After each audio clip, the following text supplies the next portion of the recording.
Muito bem-vindos a mais um vídeo do canal. Peço para não esquecer, como sempre, irmãos, e é um momento chato, né? É que vocês curtam esse vídeo, comentem, compartilhem também o vídeo no WhatsApp, Facebook, onde vocês acharem melhor. E também peço que aqueles que não são inscritos no canal, que vocês se inscrevam também no canal, caso lhes interesse aqui os assuntos tratados, pois nós temos aqui, certo, multigêneros de assuntos que estão dentro do território cultural, teológico, filosófico e cósmico da cosmovisão pagã, sendo aqui, certo, contraposta contra a luz da cosmovisão cristã reformada, ok? E neste vídeo aqui, nós iremos, então, atendendo alguns pedidos, dar a continuidade do vídeo anterior. Continuamos, então, com o mesmo título e o mesmo assunto. O título, Os Senhores do Mundo. Eu adicionei o seguinte, As Cortes do Destino. Eu desejo me manter dentro do mesmo texto bíblico, que nós analisamos ali muito rapidamente, com o máximo de objetividade, ok? Sem maiores detalhes e implicações. E queremos adicionar ainda, conectado ao assunto daquele texto lá, mais um texto bíblico, já que nossa autoridade suprema é apenas, somente e exclusivamente as Santas Escrituras do Velho e Novo Testamento. Então vamos ler aqui no primeiro livro da Bíblia, primeiro livro da Torá, Gênesis, capítulo número 11, e o versículo de número 4. Nos diz o seguinte, e disseram, Eia, edifiquemos nós uma cidade e uma torre, cujo cume toque nos céus, e façamos-nos um nome, para que não sejamos espalhados sobre a face de toda a terra. É um texto muito conhecido, principalmente para os leitores assíduos da Bíblia, e que nos trazem verdades, eu diria, extremamente perturbadoras, perigosas e relevantes numa escala todo abrangente.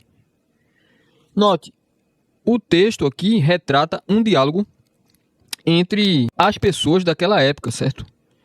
E que estas pessoas tinham, deduzindo do texto, algum nível de liderança, não é isso? É sobre os demais. E elas tinham uma preocupação urgente. E essa preocupação era construir uma cidade e uma torre. Era uma preocupação, nós podemos depender do contexto anterior, do contexto posterior, uma preocupação religiosa, no primeiro momento, cultural e geográfica, ok? No entanto, nós vemos que há um fator determinante para que aquele propósito fosse realizado efetivamente. E esse fator determinante foi a língua, o idioma. Nós vemos que posteriormente o próprio Deus frustra todos os objetivos daquele povo reunido ali em torno daquele plano, né?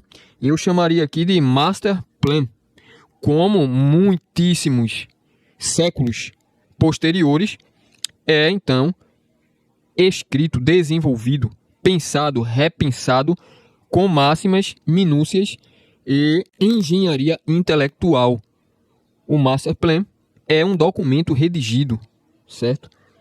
Me parece que fácil aí de encontrar na internet. Eu não lembro exatamente. E também o país de origem, mas esse documento existe, certo? Então, essa questão da língua foi uma questão fundamental para frustrar tais objetivos, não é? E, de fato, esses objetivos foram frustrados e foram frustrados para aquela época histórica. No entanto, a religião apóstata que nasce ali, e aquele local geográfico era Siná, que posteriormente denominou-se Babilônia, não é? E Babilônia possui um significado do caldeu, não é? Portão dos céus, certo? Então, Babilônia, ela se torna uma cidade sagrada, não é? Uma cidade sagrada. E nós vemos aqui, irmãos, que permanece, certo?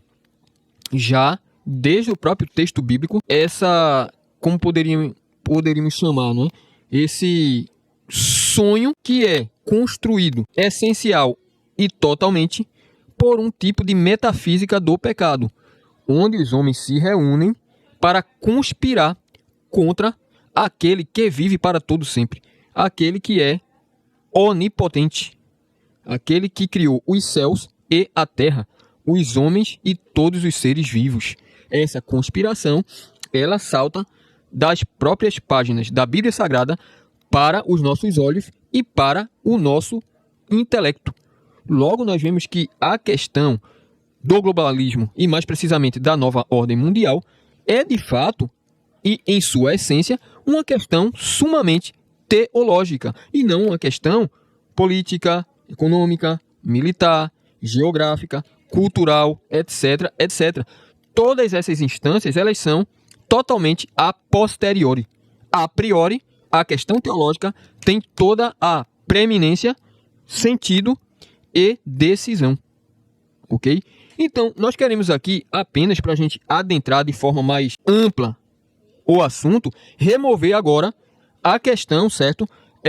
Das vozes do senso comum sobre o assunto, sobre esse assunto. Esse assunto, de fato, ele está, e não desde agora, não é? No ano de 2025, mas desde décadas e décadas, completamente afogado, né?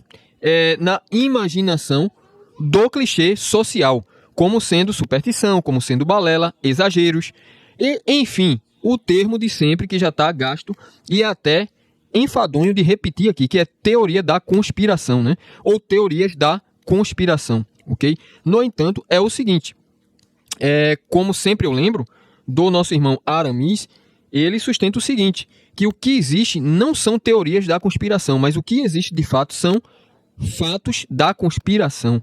Fatos da conspiração.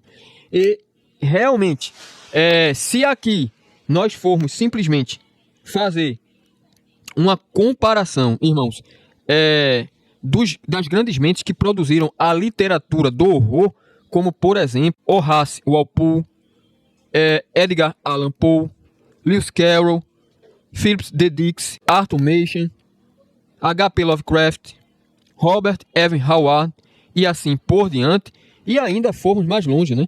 Pegarmos aí toda a produção do Green Dark, do Dark Fantasy e assim por diante, somados a todas as questões levantadas pela psicologia do medo, nós não chegaríamos sequer, e eu digo sem medo de errar, a pelo menos 20 metros de distância que separa o núcleo do horror oculto na história da humanidade e essas tentativas literárias de trazer, certo, a dimensão do insólito para a circulação cultural.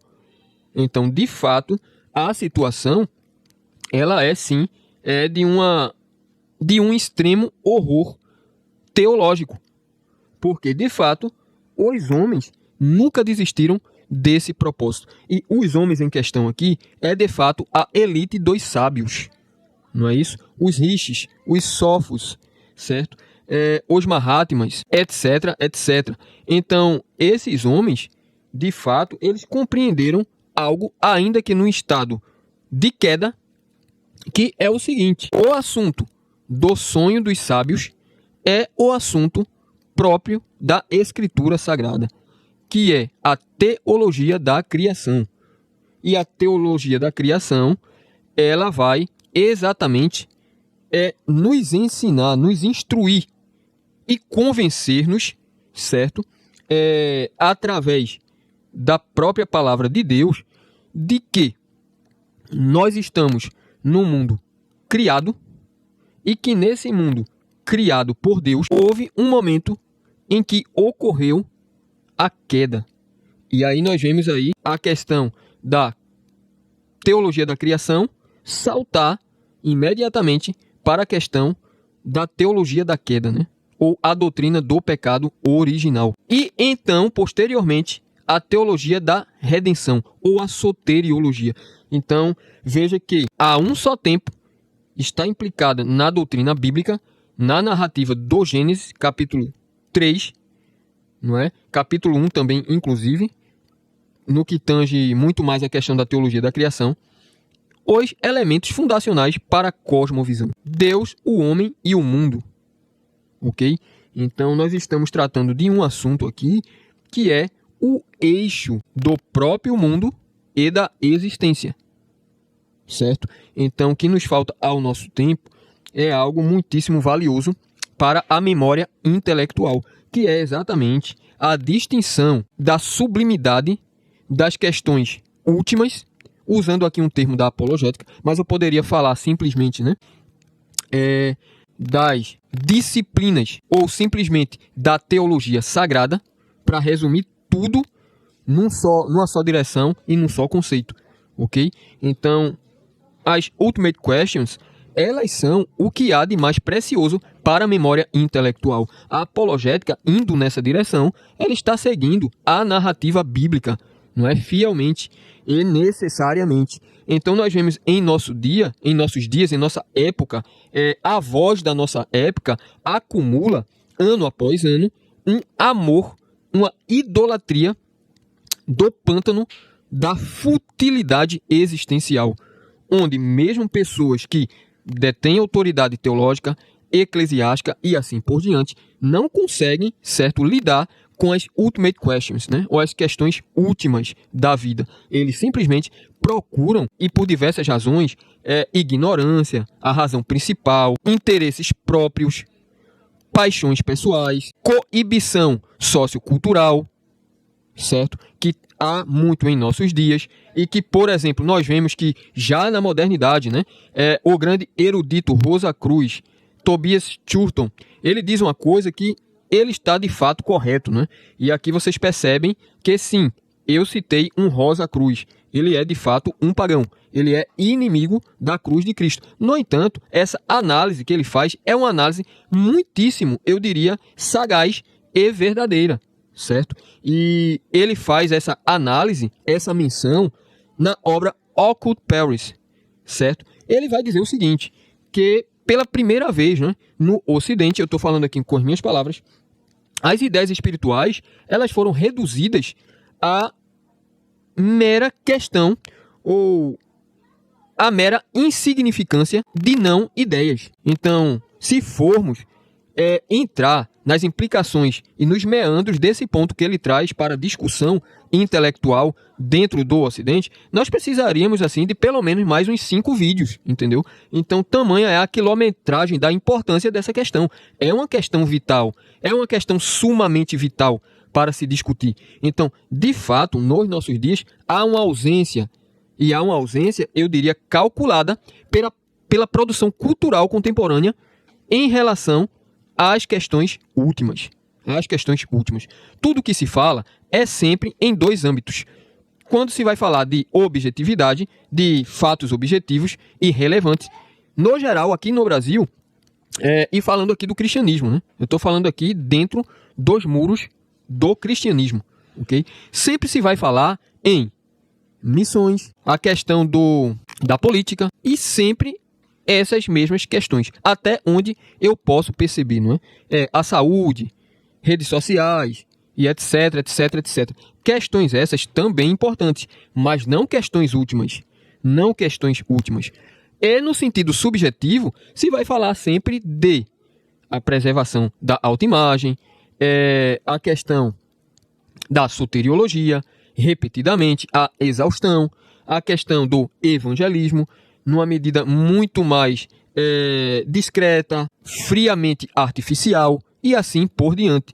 Ou seja, não se tem a contundência da consciência histórica da tradição cristã para trazer ao púlpito, para elevar a consciência intelectual da igreja a imensa importância da voz de Deus na história ocidental. Então, isso é uma coisa gravíssima. Por quê? Porque garante exatamente, certo, um erro essencial sobre todos os aspectos que vive a nossa geração, que é a ideia de afogar-se na finitude de uma época, certo? Ou seja, tornar-se um mero produto cultural de sua própria época. Ou seja, não temos ambição como tiveram os grandes cristãos do passado em superarmos o nosso século. Homens como Agostinho, como João Calvino, como Martinho Lutero, como John Knox, como Gomários, Voétios, como Hermann Doiver, como Hermann Bavinck, mais perto de nós, que são homens que nós podemos dizer que de fato superaram o seu próprio século. São homens cujas palavras estão fixadas para sempre, certo?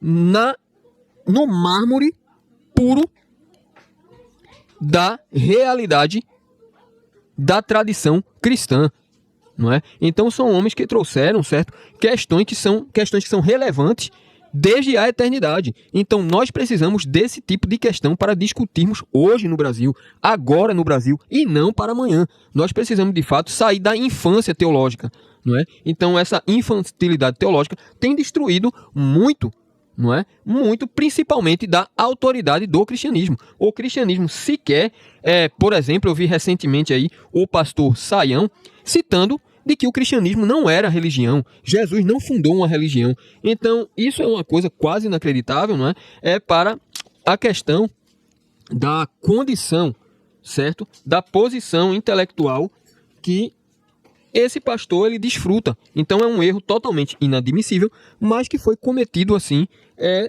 totalmente de forma clara e consciente. Então isso é uma coisa terrível, não é? Isso é uma coisa terrível. No mais, saindo um pouco agora dessa análise, né, desse enfoque que eu trouxe aqui, nós podemos também, irmãos, olhar para a questão, então,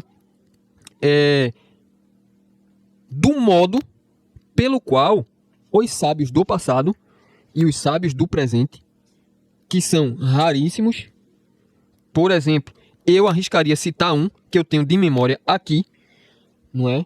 E que conhece os meandros desse sonho criado pela metafísica do pecado, que é o Dr. James Urtac, não é? Ele é aí um iniciado. Eu esqueço aqui a sociedade a qual ele compõe, mas ele escreveu diversos livros, não é? No século XX. Me parece que ele ainda é vivo. E esse é, de fato, um dos sábios que poderíamos colocar na mesma categoria daquilo que a Bíblia vai tratar, não é? Onde Paulo acusa, certo? Esses sábios de serem, de fato, a representação da sabedoria do mundo.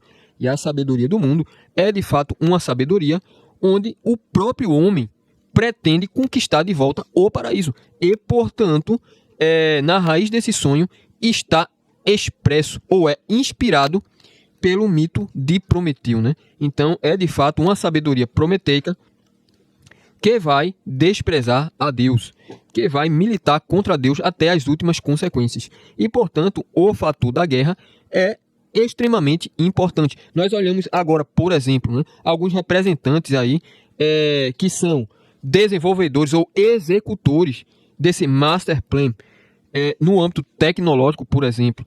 Nós vemos o Ilya Sutskever, que é um russo, ele é o cofundador da OpenAI, o Sam Altman, que também é da OpenAI, o Elon Musk, o Bill Gates, o Peter Thiel, que é fundador da Palantir e também um dos fundadores aí da OpenAI, inclusive também do PayPal. E ainda um outro, e não menos importante, muito pelo contrário, o fundador da D-Wave, que é o George Rose. São homens que têm, eu diria assim, um talento imenso e muito singular para o mundo da tecnologia. E que estão cooperando dentro desse master plan com a sabedoria das eras, ou a sabedoria do mundo, ou a sabedoria oculta, e usando estritamente dentro de um âmbito histórico o conceito de prisca-teologia, ou teologia antiga, ok? Então, é necessário atentar para isso, porque eu estou citando essa questão da tecnologia. Vamos lá. Pegando um link no empreendimento do Peter Thiel, que recentemente ele fez palestras agora nesse mês, no mês passado também, inclusive. Eu não sei precisar a data aqui, irmãos, certo? Mas certeza que mês passado ou agora em outubro foram realizadas lá nos Estados Unidos essas palestras, né? E ele insiste muito, né? O tema central de suas investigações teológicas é a figura do anticristo. Então, nós vemos que há um impulso escatológico, certo? para que ocorra essa superação da cultura ocidental, porque a validade lógica desse impulso ela é implacável, extremamente consistente e necessária dentro da questão do teísmo politeísta. O paganismo é um teísmo politeísta. Então, o sonho dos sábios não poderá ser realizado enquanto sobreviver meia grama de cristianismo no Ocidente, enquanto o nome de Cristo for mencionado pela boca da mais jovem criança no Ocidente. O sonho dos sábios não poderá se concretizar. Este é o ponto nevrálgico, é um ponto extremamente sutil e claro que raramente mencionado ou pensado, ao menos aqui dentro do YouTube brasileiro. Por quê? Porque a imensa massa dos canais do YouTube nacional defende a mesma ideia do Peter Thiel, no sentido de que haverá uma aparição do anticristo, não é uma parousia no sentido negativo, e surgirá a pessoa do anticristo. No entanto, como pós-milenista, eu discordo disso em número, gênero e grau. Okay? Não haverá anticristo nenhum para aparecer. E haverá o anticristo realmente e objetivamente. Eu explico. O anticristo e as cenas escatológicas que estão sendo engenhosamente preparadas e financiadas com bilhões, nada mais é do que uma escatologia anticristã. É um palco escatológico preparado pela força de profecias anticristãs, as quais todas funcionam dentro do quadro macrocósmico da secreta providência de Deus. A doutrina da providência também comporta o governo de Deus. Ok, irmãos? Então, apenas para trazer esse esclarecimento aqui que é importante. Ou seja, o governo de Deus, ele está no cume do sonho dos sábios. Acima do sonho dos sábios. De tal forma que o sonho dos sábios é levado a cabo de acordo com a concessão do governo de Deus. Ou seja, a soberania de Deus não é sequer atingida com os fatos escatológicos da história e a escatologia anticristã. Então, o que está acontecendo no Ocidente é uma encenação para a chegada desse anticristo. E, de fato, esse anticristo trará a ruína do Ocidente, de fato. No entanto, isso não tem ligação direta com a escatologia cristã, mas meramente indireta. Ok? Eu não vou entrar aqui nos textos prova da questão do anticristo, porque não é o objetivo do vídeo, e eu não estou fazendo uma live, senão o vídeo vai ficar muito grande, e eu já preciso aqui, chegar ao nosso desfecho do vídeo.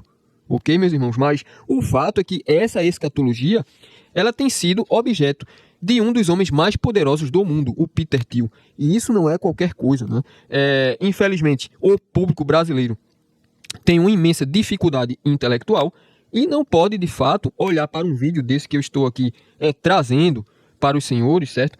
Mesmo até cristãos, infelizmente, e compreenderem em sua essência, sem algum tipo de, eu diria até, aversão, críticas superficiais e até também num tom de discórdia, certo?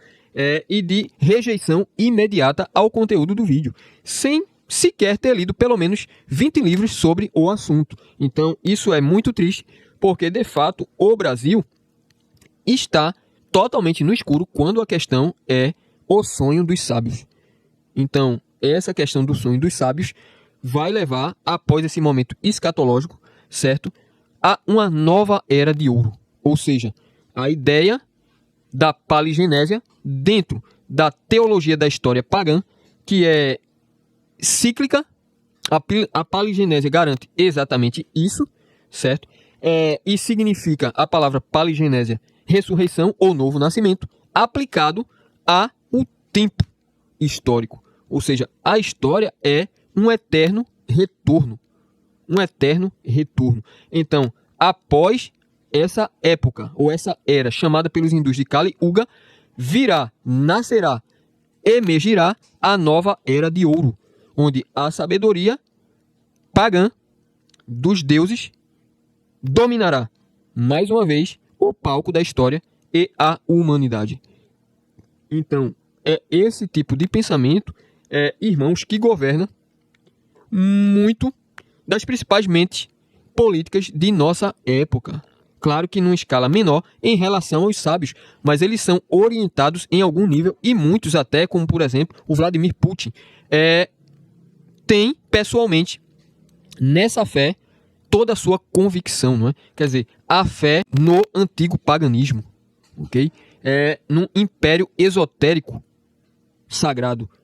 Então, de fato, essa elite do poder, ela caminha sob as linhas mestras do sonho dos sábios. E isso não é brincadeira, isso não é filme, isso não é ficção. Muito pelo contrário, isso é rigor teológico e histórico. Ao acompanhar esse assunto da nova ordem mundial, já por pelo menos, eu diria, 15 anos, sobre a dimensão geopolítica, a dimensão cultural, a dimensão social, a dimensão antropológica, a dimensão artística, etc, etc, ok? No entanto, de fato, o que vai governar todo esse sonho dos sábios, como afirma o nosso amigo Jason Rosa no seu canal, já de vários anos, e eu concordo com ele nesse ponto. Esse é o ponto mais fundamental.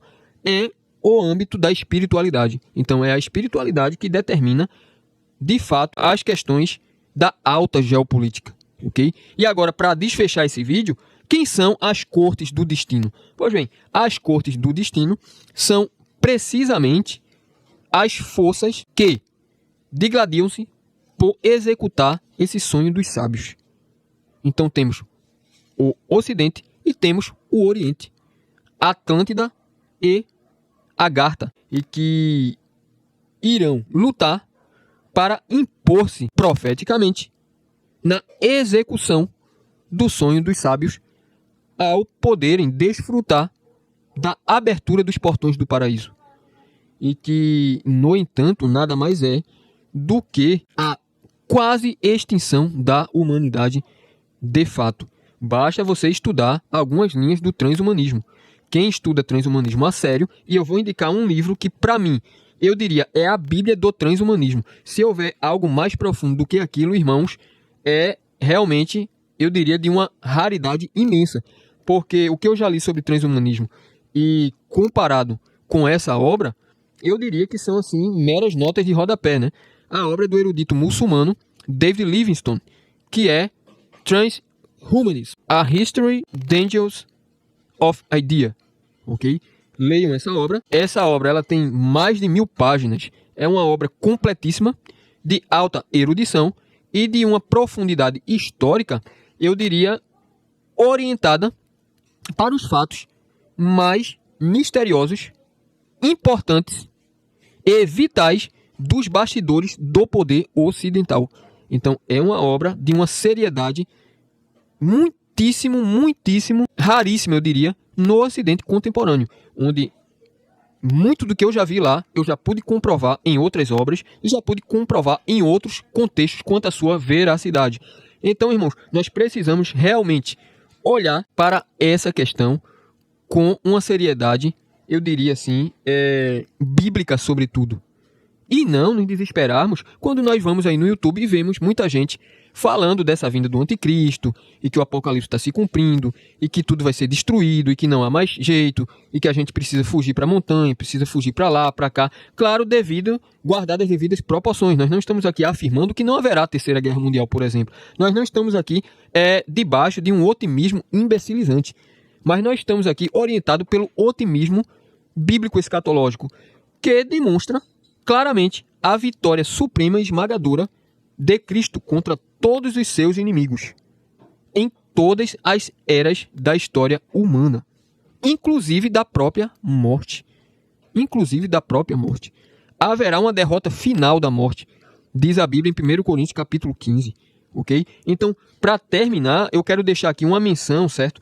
Da introdução do livro da Marilyn Ferguson, A Conspiração Aquariana. Esse livro é um livro importante também para que nós possamos mapear, certo, as origens dessa superconsciência, ok?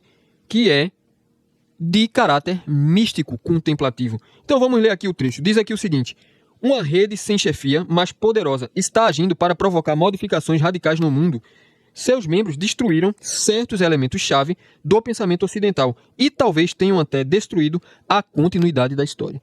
Então, tanto aqui como no Tobias Schulton, nós vemos também, não só, mas também de forma muitíssimo consistente e articulada com a intenção da elite do poder, essa questão da reescrita da história. Essa questão da reescrita da história, ela é, eu diria, um dos elementos principais no que tange a compreensão dos fundamentos da real história do Ocidente, ok? Então, a história é, sim, de fato, uma eminente e imprescindível testemunha da verdade bíblica. A história, ela é um componente indispensável da tradição cristã. Então, nós temos em nossa época cristãos que odeiam a história. Por quê? Porque estão apaixonados por essa época. Estão presos simplesmente à tecnocultura, certo? E isso é inadmissível. Isso é inadmissível. Então, meus irmãos, para concluir, eu diria o seguinte: vocês precisam fugir, certo? Eu diria, despisse do espírito dessa época, caso queiram compreender de fato os gigantescos tesouros da tradição cristã reformada. Somente nesse esforço intelectual cristão, vocês poderão de fato contrapor-se, poderão de fato construir os fundamentos de uma antítese para a civilização cristã que já vem há séculos despontando e aumentando o volume da sua voz, a força da sua voz dentro da cultura ocidental. Então, ao meu ver, o cristianismo é absolutamente indestrutível e ele vai, de fato, transpor, certo? Toda a ruína espiritual e cultural das deflagrações da escatologia anticristã nessa grande chegada do anticristo pagão, do falso anticristo, do anticristo que não está, de forma alguma, conversando ou como um elemento implicativo da escatologia bíblica cristã.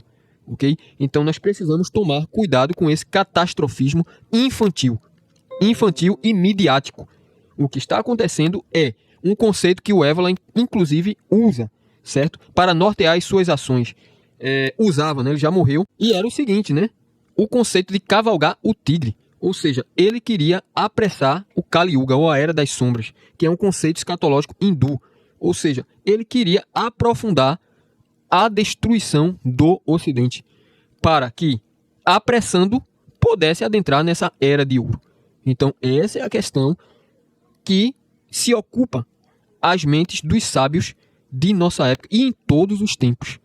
Hoje, claro, com um rigor, uma condição literária, documental, cultural mais inferior e precária do que a de séculos atrás, por exemplo, mas, no entanto, esse sonho ele não se perdeu. Então, não nos enganemos quanto às expectativas para o futuro. Só há um futuro de ouro dentro da tradição cristã. Somente o cristianismo é detentor da interpretação do futuro escatológico. Qualquer outra cosmovisão vai sim ser levada pela cosmovisão mais forte que se impor no paganismo, na tradição pagã. Então nós vemos a Rússia, então nós vemos aqui no Ocidente os Estados Unidos, vemos a China no Extremo Oriente, etc, etc, etc. Então essas forças, elas se autodestruirão necessariamente. E graças a Deus por isto. Nós não precisamos lamentar, não devemos lamentar, mas devemos glorificar a Deus, porque Deus, ele de fato aplicará o seu juízo contra as nações pagãs. Isso não é de nos assustar. Isso é realmente para nós glorificarmos a Deus, porque Deus é o Senhor da história. Deus é o Senhor da história. Não é a ciência, não é a tecnologia, não é o Peter Thiel, que não passa de simplesmente um office boy de Satanás. Eu digo isso com conhecimento, fria e tranquilamente do que eu estou dizendo, convicto do que estou dizendo. Ele não milita pelo cristianismo de forma alguma, ele é nada mais, nada menos do que um instrumento da escatologia anticristã. É alguém que é profundamente ignorante do poder de Cristo. E será destruído caso não se arrependa, não é? Em estar levantando e especulando sobre assuntos com os quais ele não tem capacidade espiritual para lidar, certo? Então, que Deus abençoe os irmãos.